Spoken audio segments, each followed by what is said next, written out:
ஐயா அந்த மத்தியான டைமில் எங்கள் ஃபேமிலியோட ஹை டிமாண்ட் என்னவா இருந்ததுன்னா, இந்த பொய்யான கேஸ் போட்ட ஏசி செந்தில்குமாரும் கோபாலகிருஷ்ணனும் டிஸ்மிஸ் பண்ணது எங்கள் ஹை டிமாண்டாக இருந்தது.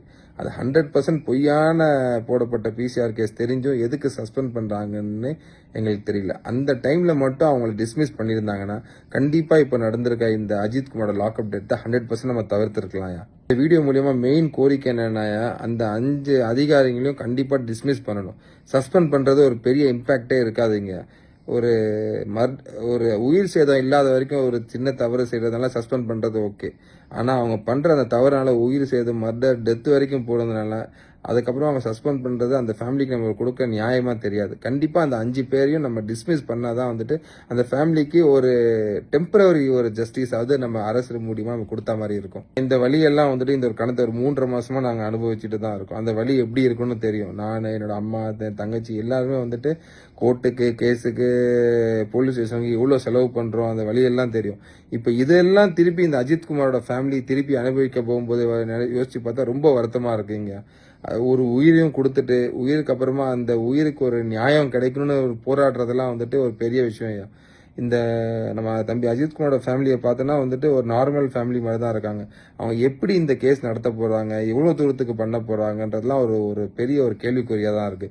அதனால நம்ம அரசு நம்ம இப்போ டெம்பரரி ஜஸ்டிஸ் கொடுக்கறதுன்னா கண்டிப்பாக அந்த 5 அதிகாரிகளை 100% சஸ்பெண்ட் பண்ணியே ஆகணும்.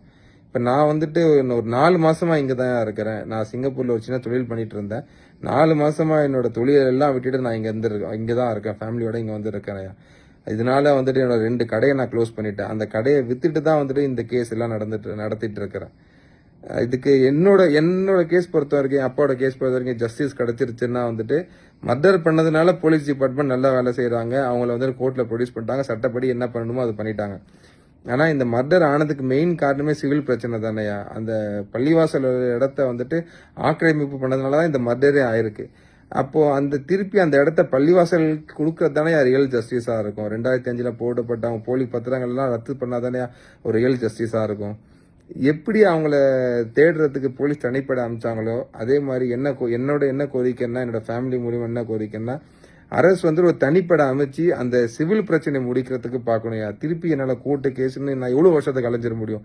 ஒரு அநியாயத்துக்கு என் அப்பா உயிரியும் கொடுத்துட்டு நான் இன்னும் காலங்காலமா கோர்ட்டு கலையிறது தான் என்னோட வேலையாயா. இத்தனைக்கும் வந்துட்டு அவர் உங்களுக்கும் சரி, நம்ம கலைஞர் ஐயாருக்கும் சரி, ஒரு செக்யூரிட்டி ஆஃபீஸரா இருந்திருக்காரு. அந்த ஒரு காரணத்துக்காக ரியல் ஜஸ்டிஸ் கொடுக்கணும். நீங்க சட்டசபையில் அன்னைக்கு பேசுனீங்க, அது ரொம்ப சாட்டிஸ்பாக்சனா இருந்தது எங்க ஃபேமிலிக்கு. கொலை நடந்த அடுத்ததே ஒரு சிஎம்ஏ பேசிட்டாருன்றதுலாம் ரொம்ப சாட்டிஸ்பாக்சனா இருக்கு. ஆனா சிஎம் பேசினதுக்கு அப்புறமா அந்த மர்டர் ஆனதுக்கு அந்த அக்யூஸ்டுக்கு மட்டும்தான் இது கிடைக்குது, ஒரு தண்டனை கிடைக்கிற மாதிரி இது போது தவிர அந்த கொலை எதுக்குனால நடந்ததுன்றது அது ஒரு தீர்வு கிடைக்கலன்னா அது கொஞ்சம் ஒரு டிஸ்சாட்டிஸ்பாக்சனா தான் சார் இருக்கிறோம். அதனால அந்த லேண்டை வந்துட்டு நீங்க பள்ளிவாசலுக்கு கொடுக்கறதுக்கு என்னென்ன பண்ண முடியுமோ அந்த உதவிகள் பண்ணா மட்டும்தான் அப்பாவோட மர்டருக்கு ஒரு பெரிய ஜஸ்டிஸா இருக்கும். நானும் சரி, என்னை சார்ந்த சமுதாயமும் சரி, உங்களை தான் ஸ்டார்டிங்ல இருந்து நம்பிட்டே இருக்கோம். எங்க சமுதாய தலைவர்களும் உங்களை தான் சப்போர்ட் பண்ணிட்டே இருக்கோம்.